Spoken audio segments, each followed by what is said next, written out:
Before we get started, I wanted to let everybody know that I have two books for sale on Kindle. One is called The Recommended Reading for the True Conservative, and the other one is called Bad Democrat. Both are available on Kindle through the Kindle Unlimited program or for sale at $3.99.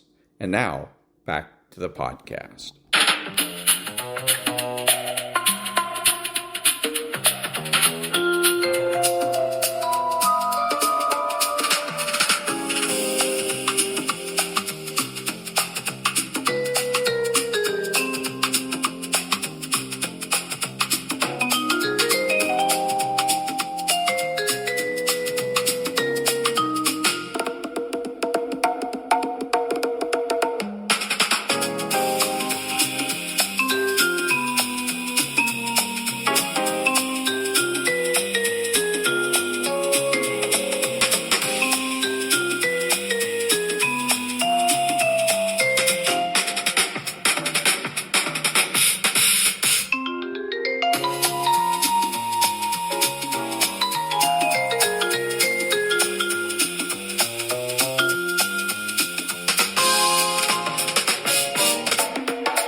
I told my friends that the guy I'm dating, he has an American flag in his apartment, and they're like, that is a huge red flag. It's like, actually, it's a huge red, white, and blue flag.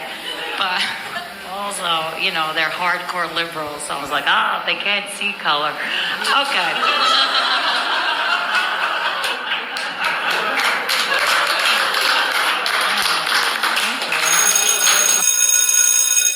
Good morning. It's Saturday, Rules Saturday, June the 20th, and this is The True Conservative. Welcome to all the butchers, bakers, and candlestick makers out there. I'm Ron, your host, and the only true conservative in the United States today. So today, after the Serenity Prayer and the patriotic song of the day, we will have no free lunch and rules for retrogrades. All that and more when I get back.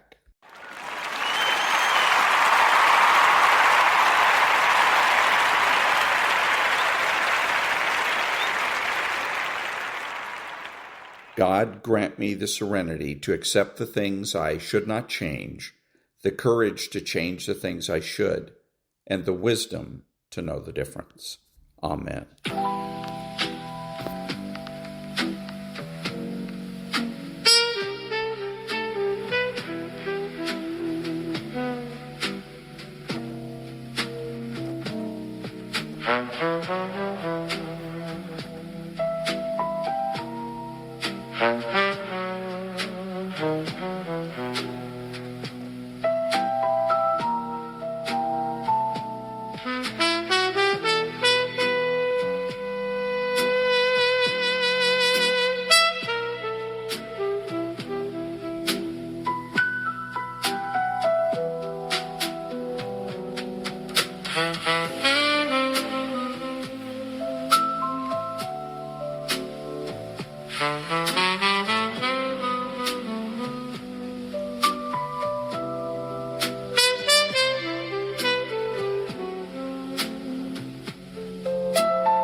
Thank you. Now there's no free lunch. 250 Economic Truths by David Bahnsen.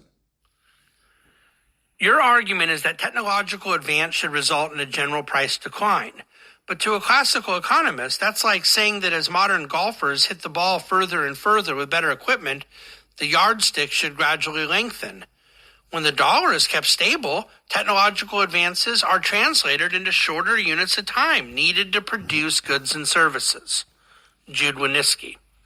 Prices may come down in a market economy from competitive forces at play, but the advances that we want in a growing economy are not price declines or increases, as much as improved quality of life in the process of producing goods and services. The focus on price makes the unit of measurement the activity instead of the underlying activity. It's highly convoluted. While ample disagreements exist as to how to achieve sound and stable money, it is the disregard for the objective of sound money that has been most disruptive. And that was There's No Free Lunch by David Bahnsen. Back in a minute.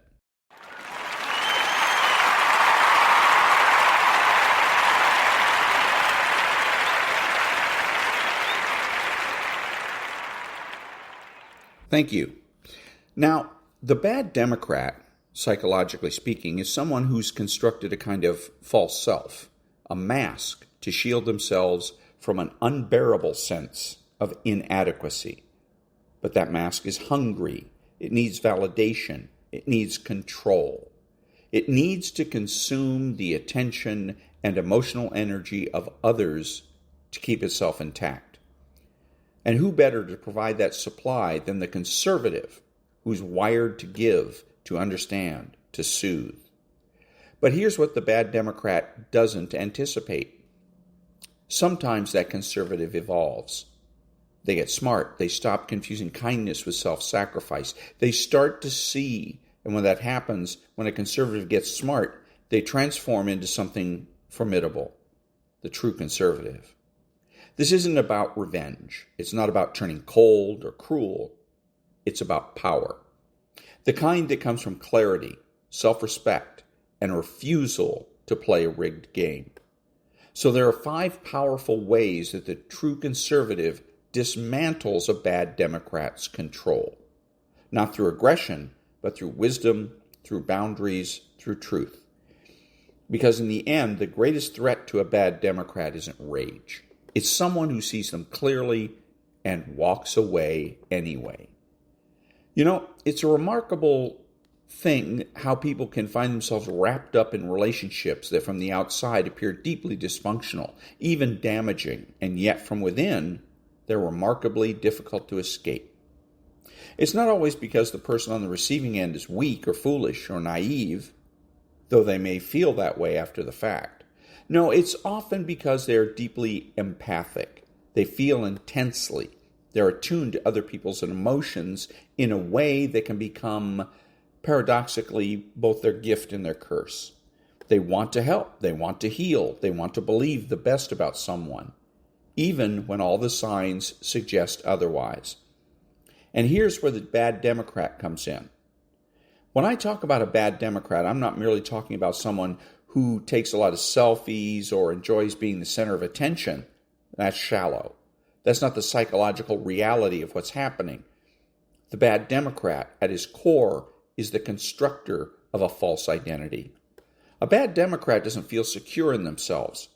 In fact, they feel quite the opposite. But rather than confront that, they build a persona, sort of a psychology that they wear. It's not really who they are. It's who they need others to believe they are in order to function. It's fragile, but it can be very convincing, charismatic even. And here's where the danger lies, because the conservative, especially the ersatz conservative, tends to believe that mask. They see the confidence, they hear the charm, they feel the intensity. And because they want to see the good in others, they overlook the warning signs, the inconsistencies, the manipulations. They rationalize the hurt. They excuse the outbursts. They internalize the blame. Not because they're weak, but because they're wired to empathize. They think, well, maybe they're just wounded. Maybe they just need more attention. And so they give and they give. But attention doesn't heal someone who refuses to face the truth. And that's something the true conservative begins to understand. There's a moment, often after a long period of confusion and emotional exhaustion, where they begin to recognize the pattern. They see that the relationship is cyclical. It creates a kind of psychological whiplash, and the conservative begins to feel like they're going crazy. They doubt their perception. They feel guilty for even questioning the bad Democrat. That's the effect of gaslighting and manipulation tactics the bad Democrat often uses to distort reality and maintain control. That didn't happen. You're imagining things. You're being dramatic. And slowly, the conservative begins to question their own memory, their own instincts. That's the erosion of the self. Back in a minute.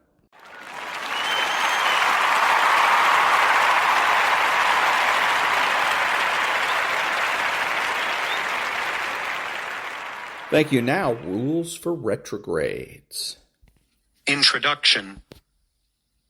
Let priests take care not to accept from the liberal any ideas which, under the mask of good, pretend to reconcile justice with iniquity. Liberal Catholics are wolves in sheep's clothing.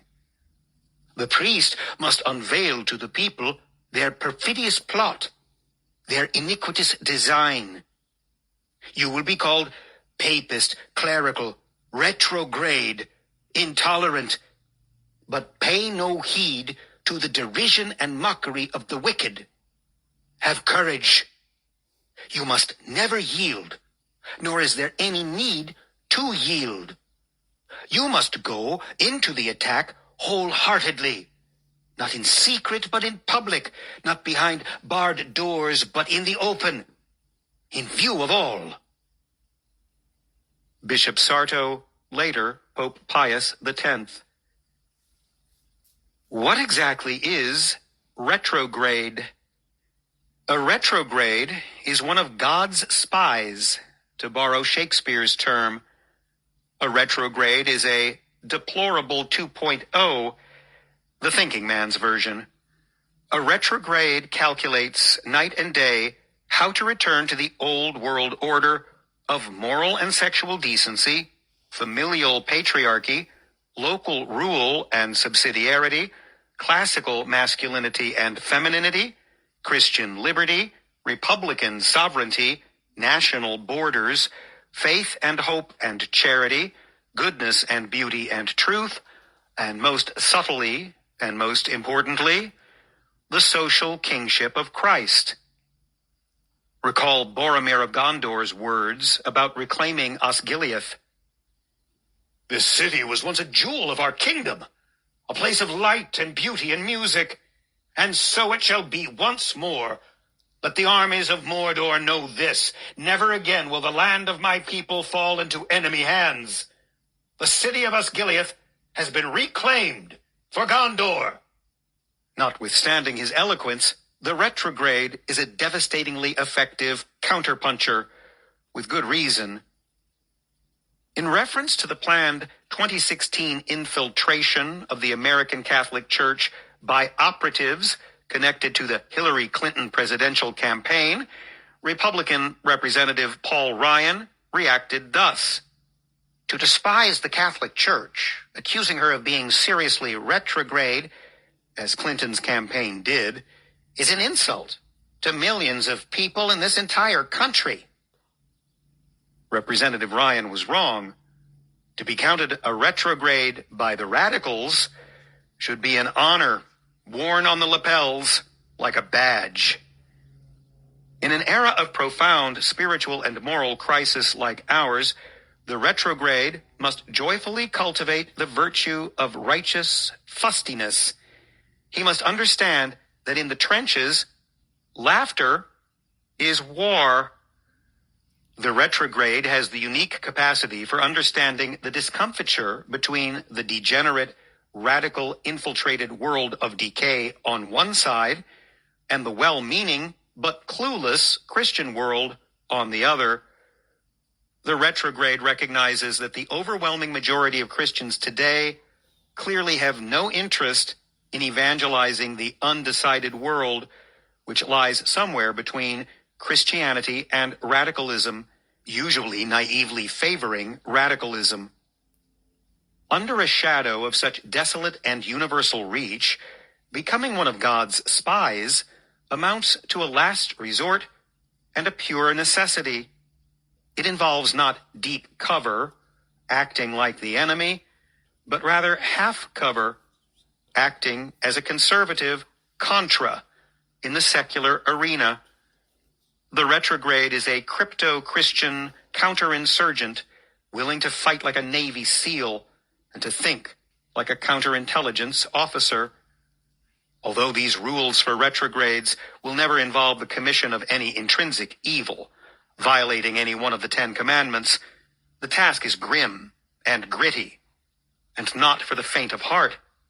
In fact, this brief introduction will be one of the least subtle references to the book's religious reason for being. God's spies should adopt the mien of mixed martial arts Hall of Famer Bas Rutten and the mission of Father Gabriel Amorth. The following 40 rules govern the retrograde program of attack, recovering, then resuscitating the Christian West. Scattershot at first, the retrograde tends to a rescue mission, since, over the course of the last century, the West's so-called conservatives were so entirely asleep at the wheel. Such conservatives, over the last 3 generations, have forfeited to radicals almost every inch of the landscape without a fight. It is nothing more than feckless cowardice masquerading as Christian charity. Initially, we must recover whatever ground we can. These 40 rules should provide a brusque and at times abrupt start. As our momentum in reclaiming the West grows, so too will our organizational principles sharpen. But for starters, the rules for retrogrades will deliberately involve action which, although calculated, will be blunt, non-surgical, and even artless in some places. The hour is late, and the road before us is both winding and long. The fight ahead, that of re-Christianizing the neo-pagan West, will be ugly. It will be a war of attrition. We will fight with everything we have, our intellects, our hearts, and if necessary, our bodies. Retrogrades, to the streets. Our aim is to reverse the deuced machinations of radicals like Saul Alinsky, who provided the inspiration for these rules by dedicating to Lucifer his rules for radicals. Acknowledgement. Lest we forget to give a reverent acknowledgement to the very first retrograde, from sacred scripture and tradition, the Prince of the heavenly host, who fought valiantly to preserve the holy name of God in the face of diabolical sacrilege, and who did it so effectively that he cast like lightning the deceiver of the whole world, Lucifer, and his cabal of demons from the heights of heaven into the pits of hell. Saint Michael, the Archangel.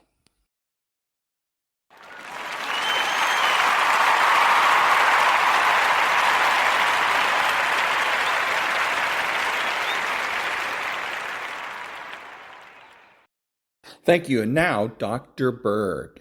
These are my top 7 health tips based on science. Most doctors ignore these. This first risk factor is equivalent to smoking. Not just 1 cigarette a day, 15 cigarettes every single day. Can you guess what it is? Loneliness. That is a major stress on our bodies. Of course, there's different levels of loneliness. You have a very severe level where you just lost a loved one, which is going to make you very lonely. Social isolation. It will keep the chronic elevation of cortisol going on. A lot of inflammation occurs with this. This is why they're at risk for heart disease, stroke, and definitely high blood pressure. Loneliness also shuts down certain genes to your immune system, making you more vulnerable to developing cancer and getting viral infections. Humans are very social beings, and when they don't have that social aspect, all sorts of health problems occur. What would be the health tip that would come from that? Quality relationships, at least 3, that will lift you up is super therapeutic, where you have a regular social engagement.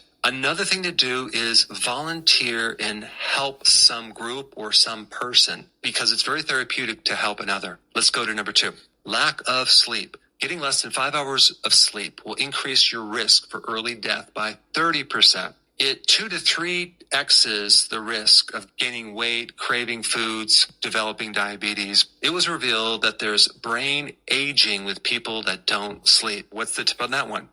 Get at least 7 hours of sleep. Let's get to number 3. Refined sugar. That would be maltodextrin, modified food starch, modified cornstarch, wheat flour, rice flour. That's all hidden sugar. It's one of the key drivers for developing liver fat and obesity and Alzheimer's. One of the biggest things that this refined sugar does, and refined starch, is making you old really quick and keeping your body inflamed. What do you think the best tip to counter that would be? Low carb, ketogenic diet. There's a really cool app that I came up with. It's called Dr. Berg Junk Food Meter. It's a free app if you have an Apple or an Android phone that allows you to quickly scan any food, any barcode, or even the picture of the label and focus in on the key 3 ingredients in most junk foods: sugars, starches, and seed oils.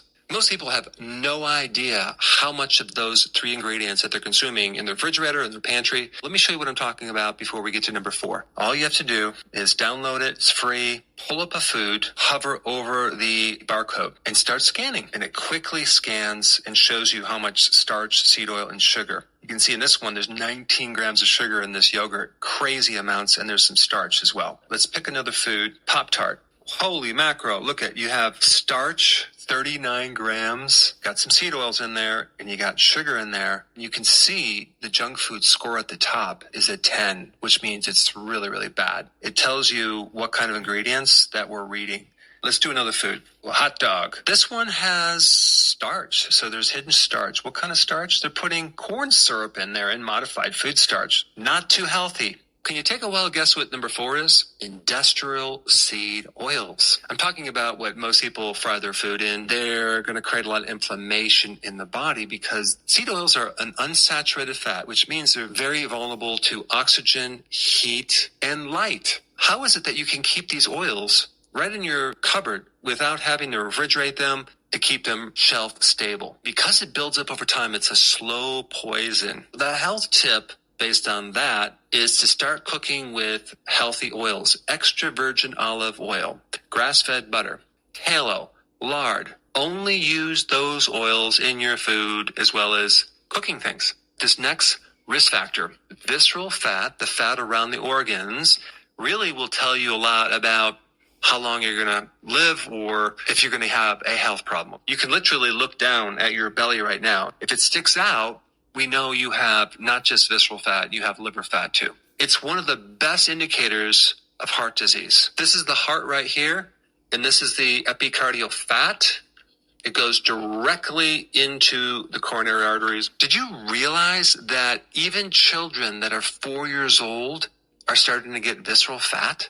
So it's not just happening as we get older. There's no drug or no diagnosis code that can get rid of it. The only way to get rid of it is through your lifestyle changes. The biggest top 2 things to do are intermittent fasting and lowering your carbohydrates and sugars. That's called a low carb diet or the ketogenic diet. Let's get to number 6, constant eating or snacking. You're just basically eating too much of the wrong food and you're eating too many meals. Not even talking about eating candy bars. I'm talking about eating anything. Chronic eating or snacking completely and utterly shuts down the self-cleaning of old damaged cells. Your body fills up with dirty, damaged tissue. You age a lot faster than you should. For this tip, cutting out snacking is a super valuable tip for everyone. For most people, what I'm going to recommend is a very simple tip. Only eat when you're hungry and don't eat when you're not. Be super powerful for anti-aging and to make you feel a lot better. And the last factor that creates a lot of problems. It has to do with 3 specific nutrient deficiencies. A magnesium deficiency. When you're deficient, people tend to get high blood pressure. They might get arrhythmias, muscle cramps. What has magnesium? Leafy greens, pumpkin seeds, or you could take magnesium glycinate as a supplement. Next nutrient is vitamin D. It said 40% of people are deficient in vitamin D. I think it's more like 90%. When you're deficient in vitamin D, you get early risk of dying. You get a lot of inflammation. You get depressed. You need at least 10,000 IUs of vitamin D3 every single day. This third nutrient is going to surprise you, and it's choline. A lack of choline will cause the fatty liver. You could have problems with memory and cognitive function. Normally, our bodies need about 550 milligrams per day of choline. The best source of choline is egg yolk and liver. And that was Dr. Berg. Back in a minute.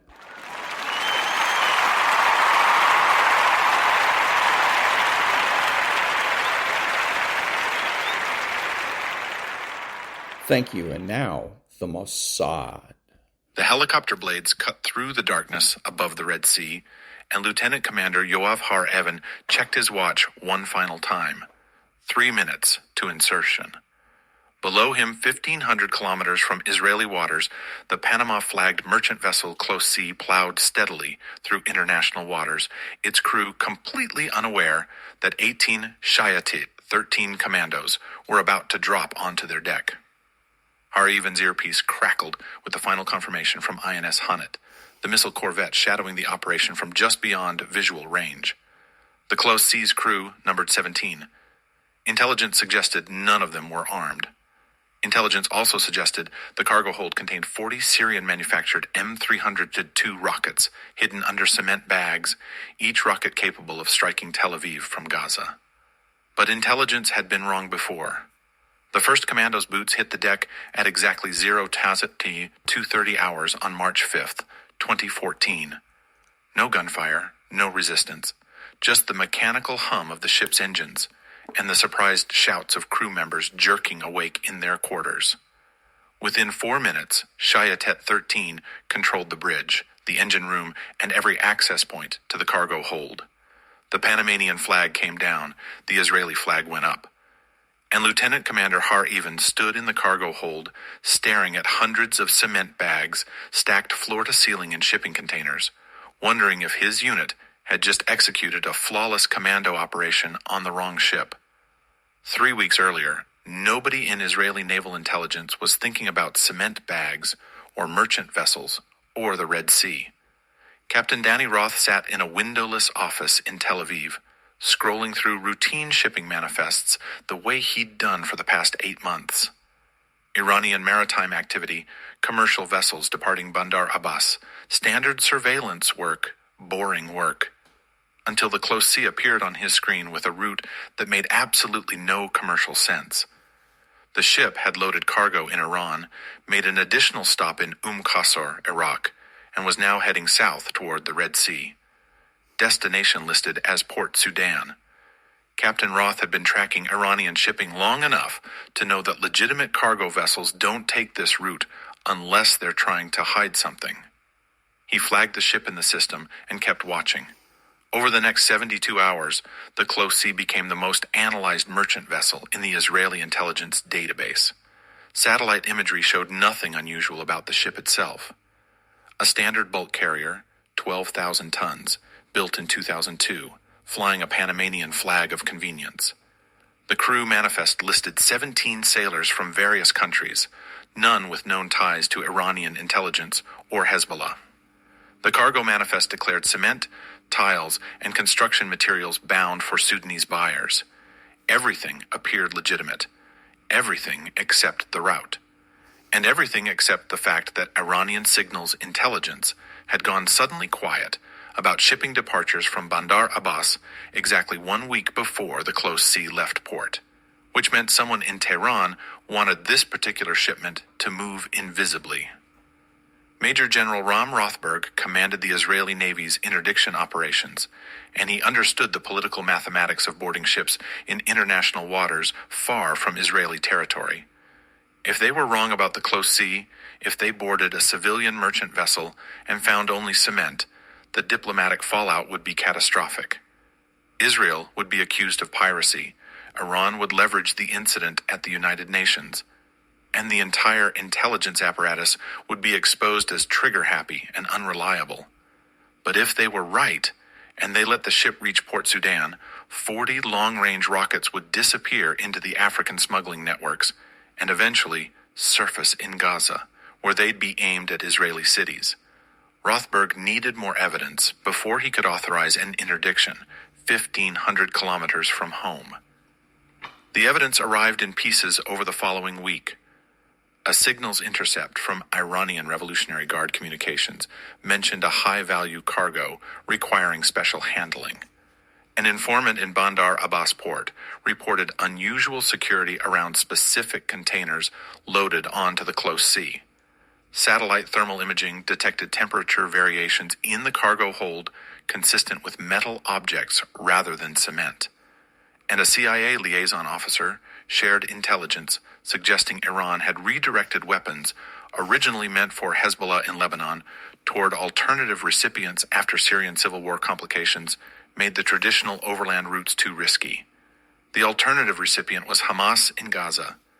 The delivery method was maritime smuggling through Sudan, and the close sea was the delivery vessel. Major General Rothberg brought the intelligence package to Chief of Staff Lieutenant General Benny Gantz, who brought it to Prime Minister Benjamin Netanyahu. The decision came back within 18 hours. Intercept the close sea, bring the ship to Eilat, document everything, and make sure the entire world sees what's inside those cargo containers, because this operation wasn't just about stopping rockets. It was about exposing Iran's maritime smuggling networks during the middle of sensitive international nuclear negotiations. The operation received its codename, Full Disclosure. The name wasn't accidental. It was information warfare before the commandos even left port.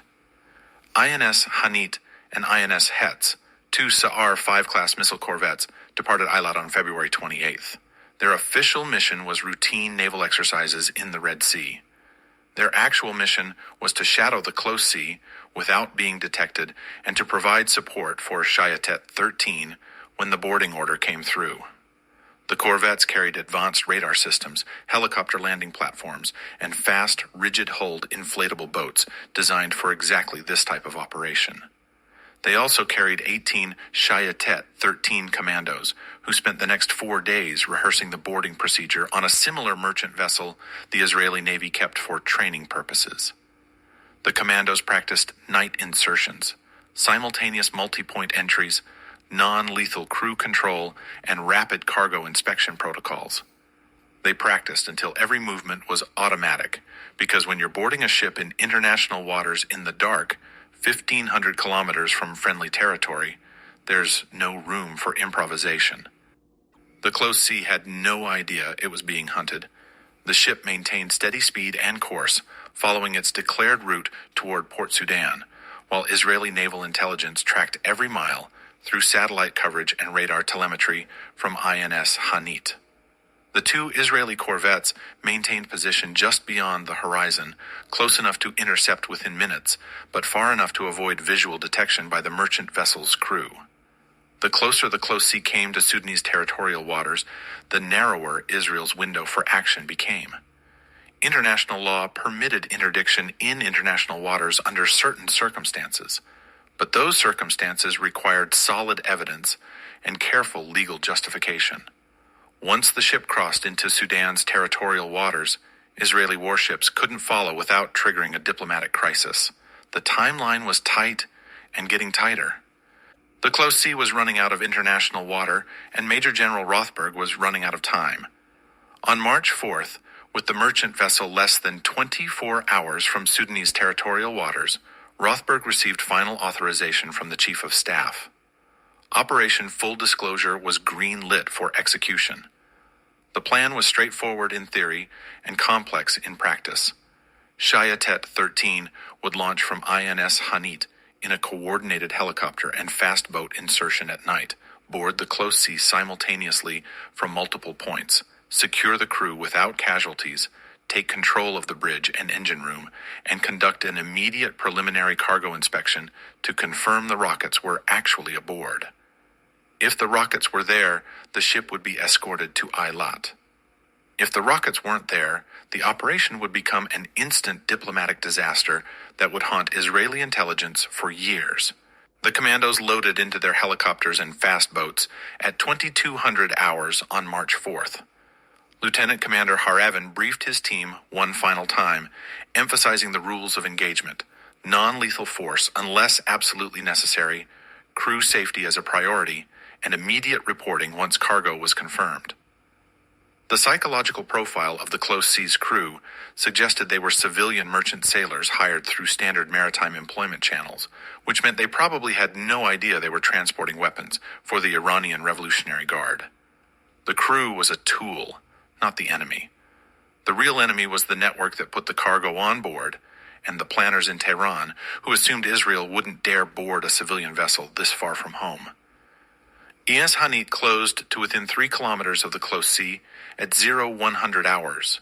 The night was moonless, which helped to conceal the Israeli warship, but complicated the boarding approach. Shayatet 13 launched in 3 waves, 2 helicopters carrying 12 commandos for the aerial insertion, and 2 fast boats carrying 6 commandos for the waterline approach.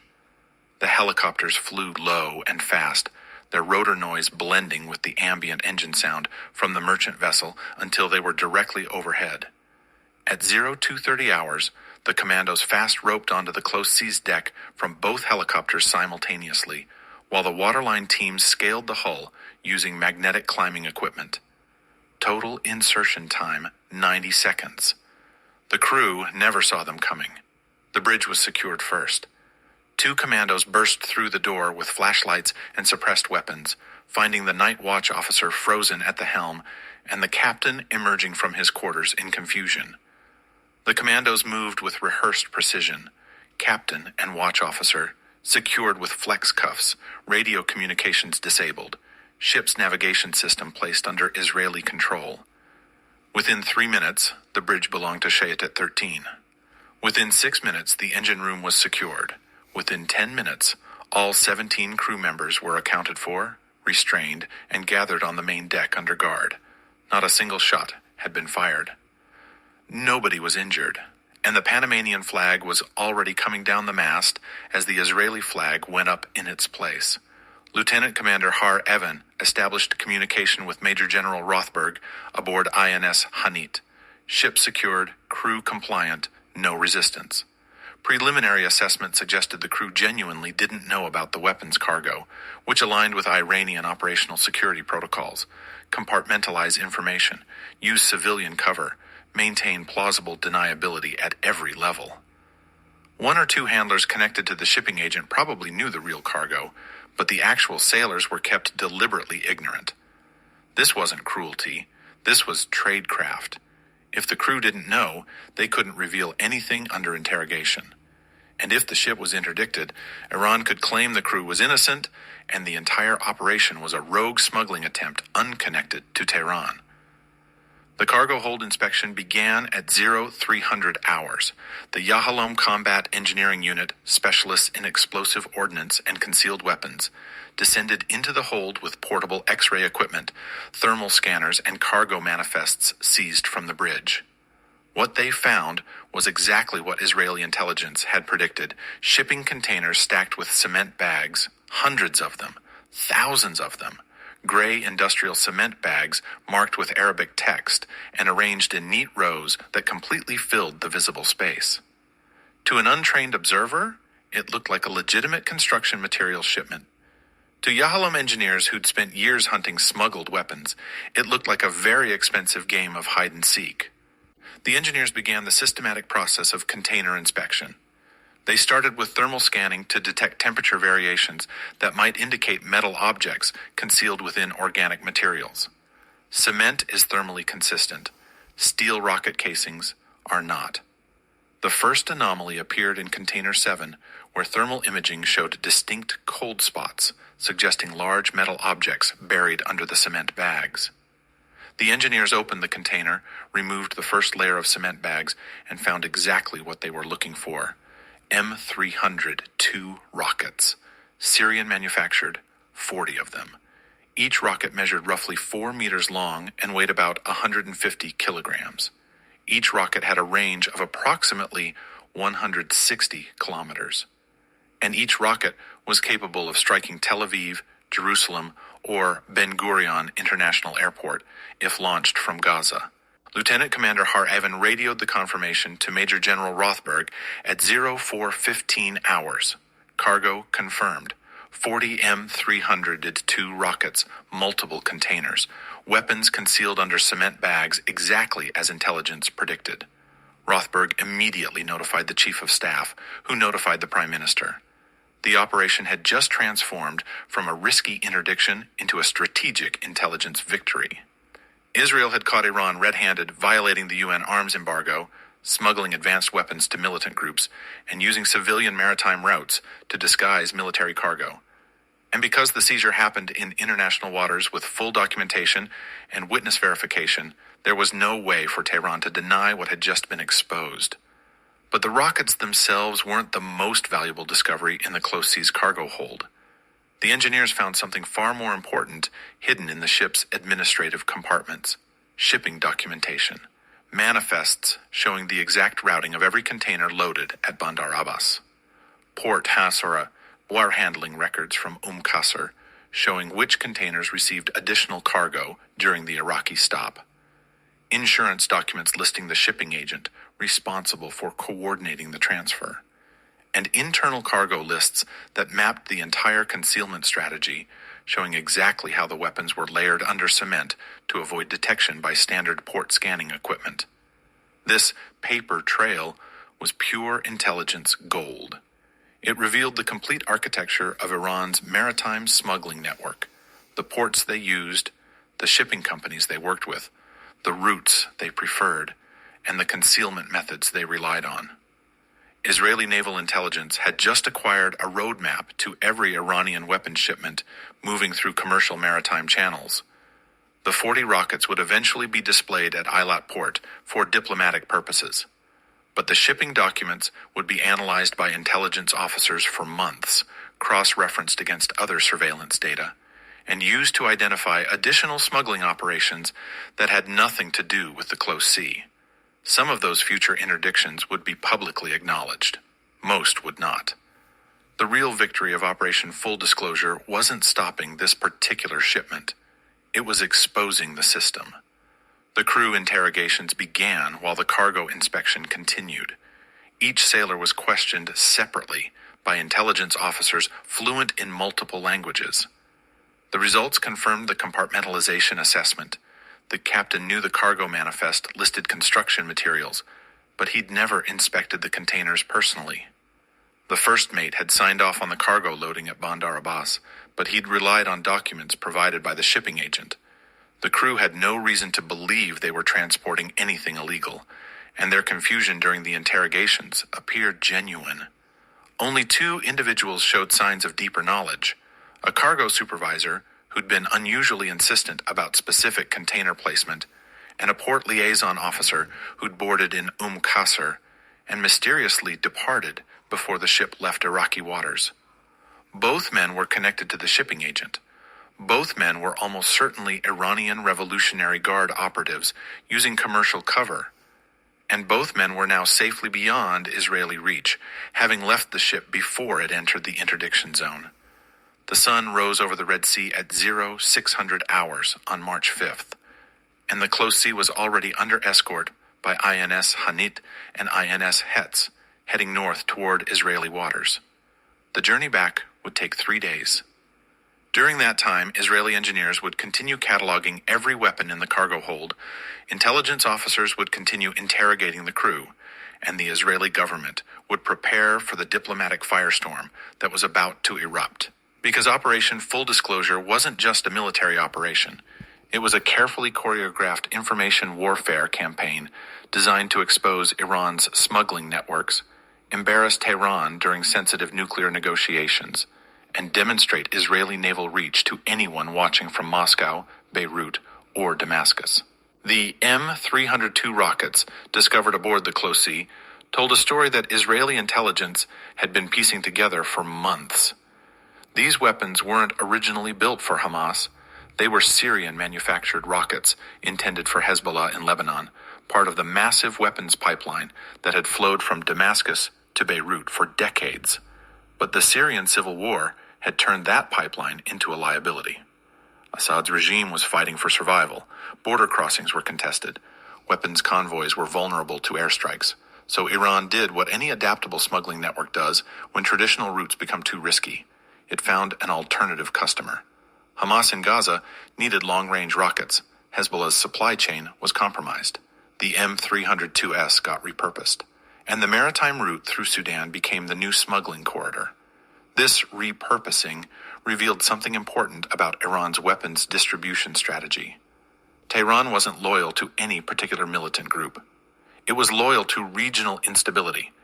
If Hezbollah couldn't receive shipments safely, Iran would send them to Hamas instead. If the Lebanon route was blocked, Iran would pivot to Sudan and smuggle overland through African networks. And that was the Mossad. Back in a minute.